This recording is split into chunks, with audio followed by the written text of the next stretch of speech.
Right, so we've got the chassis back in this Stereomaster 2419. This is the trinket cabinet one. This is part 3 of 3. Let me get this correct. The right hand speaker is there and it's connected with the original wiring, and then the left hand speaker is accessed from the top, seeing as it's been turned into a trinket cabinet. So we've just put the hole through where the hole used to be for the speaker, and that red and black wire goes to a new speaker plug. Put the transformer back, because with us having to have this on the bench, we had to take the transformer out because it's not on the chassis on this model, which is annoying. Now I've misplaced the interconnect on the turntable, so I'm going to go searching for that. It's been about 6 weeks, hasn't it? And that's the trouble, things go AWOL. So what we're going to do now is turn it round and power it up. As you can see, we've got the way they've done this, taken this top off. We're going to have to glue that down because it's going to have to be sealed. It's got to be sealed. So we're going to have to sand this polish off so we can actually glue it properly. So of course the rest of it looks normal. Mr. Chippy's cleaned up the front panel while the chassis was out. The other thing we've done is we can't get the 14 volt lamps anymore, so we've put a 12 volt one of suitable current rating after meticulously going through the catalogues, and then we've put in a series resistor at a suitable wattage so that it doesn't burn out the lower voltage bulb. So that's a move in the right direction. The FM stereo decoder is still a 14 volt lamp because it still works. So I'm going to switch this on and let's see what happens. Right, moment of truth.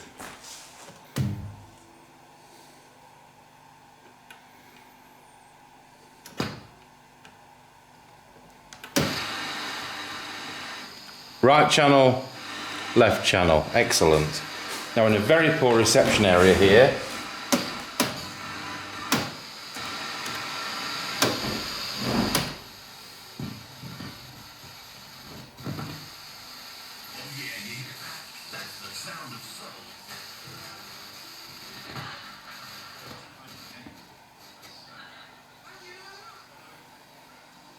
So this is on its internal aerial.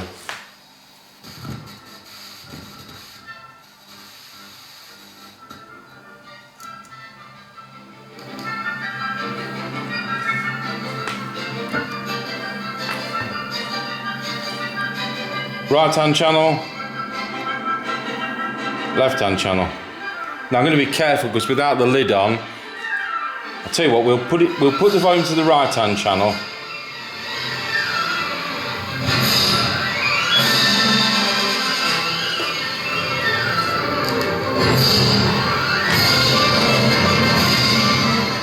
Excellent, so that's all right.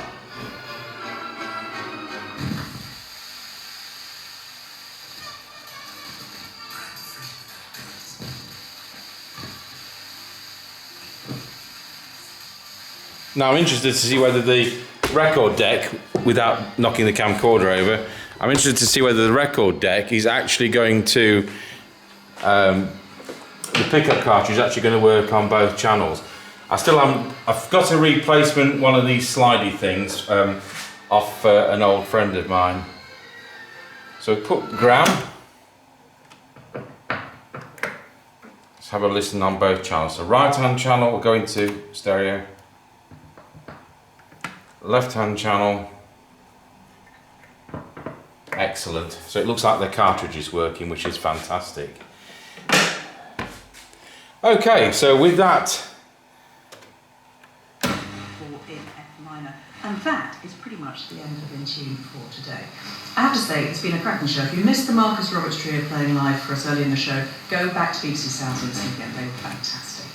Tomorrow, Fenella Humphreys will be here, so we'll read that as for anything to pick up in here, it's pretty good, I can assure you. Thank you to Drew Lecky and Ali. Right, so I'll have a search in Mr. Chippy's workshop and see what we've done with that link lead, because without that we can't run the turntable motor. And I'd used that because we'd done the turntable separately to the electronic chassis. So the things to do is put that lid on and glue it into position. I mean, what would be fantastic, of course, is you just put 6 screws in through the top, don't you? That would be reality, but I'm not going to be as utilitarian as that, and we'll glue it in such a way that it can't be seen. So we'll progress with this, and I'll put the camera on later. So it's Thursday. I've actually got the 2 bottoms on the speaker compartment, shall we say. Of course, the left one's blanked off anyway, because as you know, the speaker's loaded from the top. So we found the link lead for the record player motor, which I'll just zoom in on, just to prove that I didn't really lose it. It was exactly where it should have been. It's that plastic plug there, and it just solders to the primary of the mains transformer. So now I'm going to put the bottom on. There we are with its bottom on for the first time in 6 weeks. For those of you not aware, there's an internal dipole aerial, which is just a foil which is glued on the inside of the cabinet, and it plugs in to that aerial socket there, so you can unplug that and plug a roof aerial in if you so wish. For those people with roof aerials, there's the model number on the bottom, and there's also the model number on the inside of the record compartment. So there we go, we're going to put it on its feet now, and hopefully that record deck will still be working, which I did 6 weeks ago. So the next thing is this slidey thing is missing on this one, and so a friend of mine has got an earlier model of this. I think it was a 2330 in a really cosmetically bad condition, and he's an elderly chap and he's not really got much money, and I said to him, look, I know somebody could do with that part and we can offer you a tenner for it. So he's come up trumps. So there we are, we've got the slidey bit, and it's come with 2 screws, and they're about 3/8 number 4s. But I mean, I would think the reason this is missing is because it's been forced, and I would think the screw holes have died a death. So what we'll do is to put 1/2" number 4s, and we'll see how that feels. Alternatively, back to my organ building techniques, I could of course infill that with glued in wood, and we could re-drill it. So let's see how that goes. Right, so I've put the circlip back on. See if we can put that trim we found on the inside.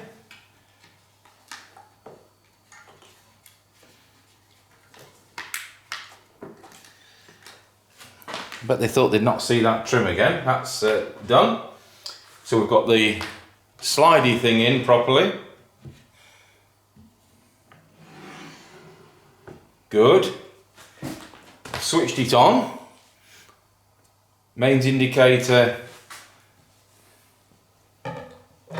It's our Reader's Digest Record 5. It's a leftover one. As I've said before, I collect box sets of Reader's Digest records. I've got about 250 sets of them, and sometimes when you buy these you get incomplete sets which make ideal test records. They're always of the highest quality, which is always fantastic, but we've still got to be careful and not be getting copyright things. Now I have taken the silly quilty thing, make a good cat bed for somebody, wouldn't it, that? Taking that off there, because what we don't want is that loudspeaker to have any acoustic wadding, which some speaker units have, but not on these. There's no ports, there's no wadding. So I've been around with a belt sand around the edge, so we've got the polish off. I've done exactly the same here, because once this is glued down, we'll be using the proper woodwork adhesive. It ain't gonna be coming off, as they say. So just for now, we'll put that on loosely.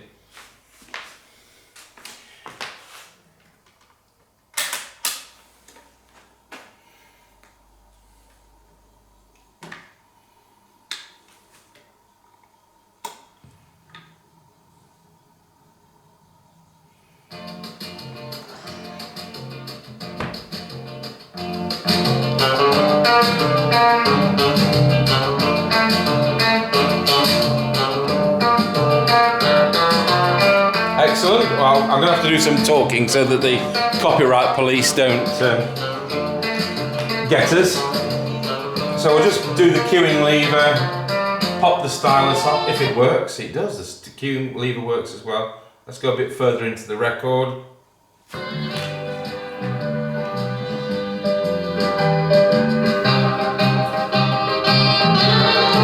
So, absolutely excellent, just how you would expect. I'm going to plug some headphones in, especially if I can get the headphones.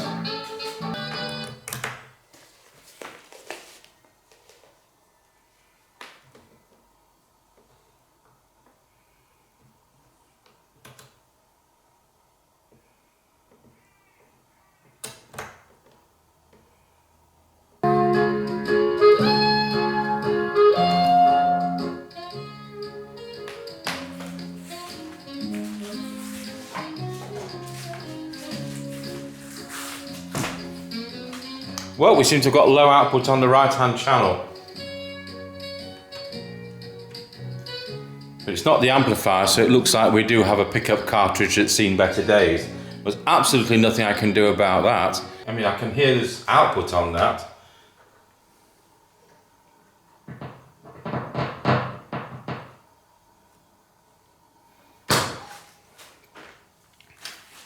So that's a bit disappointing, but I say, what can I do?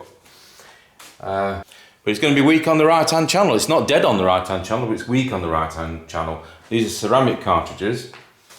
So let's, looks like we've still got work in progress. So we're on the final bit of this Stereomaster, and I've been gluing this down, so we'll just put the organ weight back on the organ. And the blanket off, and I lined it up so the gap with the lid is uniform. So that's now done. We need to pat test this, and then we're going to, and there's the pat tester.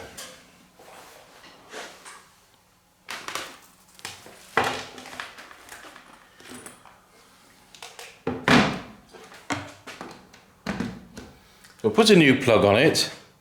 If the customer likes white tip plugs, well, we've got black ones.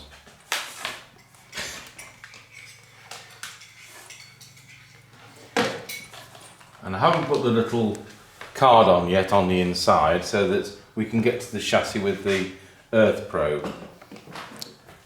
So I'll just move the camcorder. So we'll put the earth onto chassis.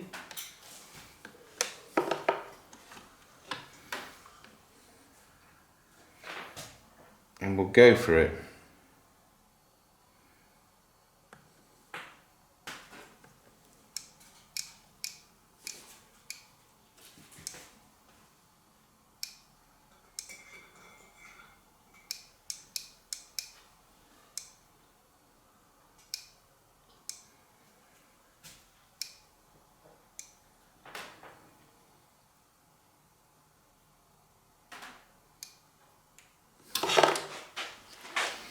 So it's done the 500 volt test and everything's passed, which is good. So that's one thing less to worry about.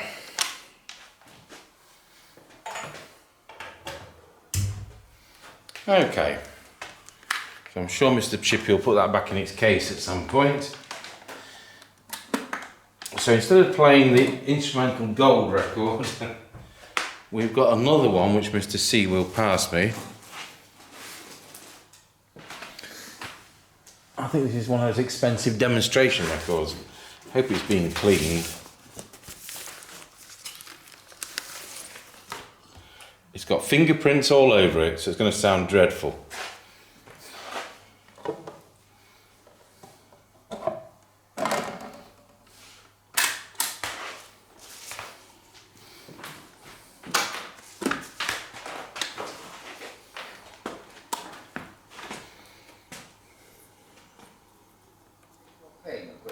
Without the use of measuring instruments, and remembering that the ultimate aim is to produce sound which is completely acceptable to the listener. to assess any kind of audio reproducing equipment, one has to judge its ability to produce sounds as close to the original as possible. This means that the frequency response must be as extended as that heard by a person with perfect hearing. The equipment used to make your records has this extended frequency response. Oh, get on with it. Using comparable equipment to play them back, can you hear with true fidelity? And this record will help you ensure that your equipment does just that.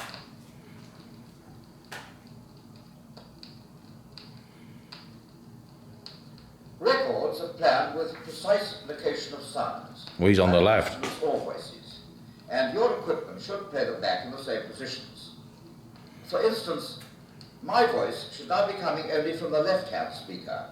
Well, I am standing on the right, and you should hear me only. Where did they get from the these right-hand actors from? speaker. Remember, I'm on the left. And if you've got us the wrong way round, it simply means the speakers are connected up the wrong way round. It doesn't. We're going to put the cartridge in the wrong way round. If I start a metronome and carry it with me, you'll hear me move from the left-hand side to the right-hand side.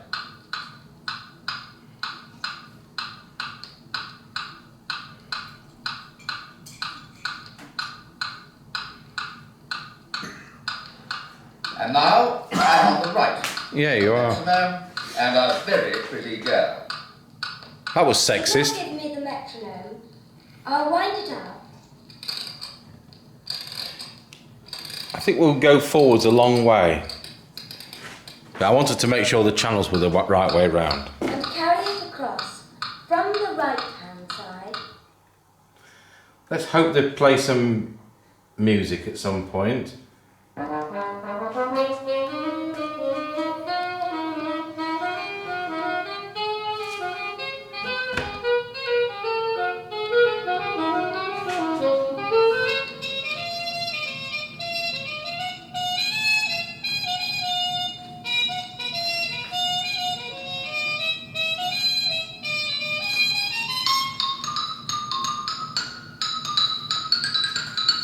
I take it this is all on the right hand channel.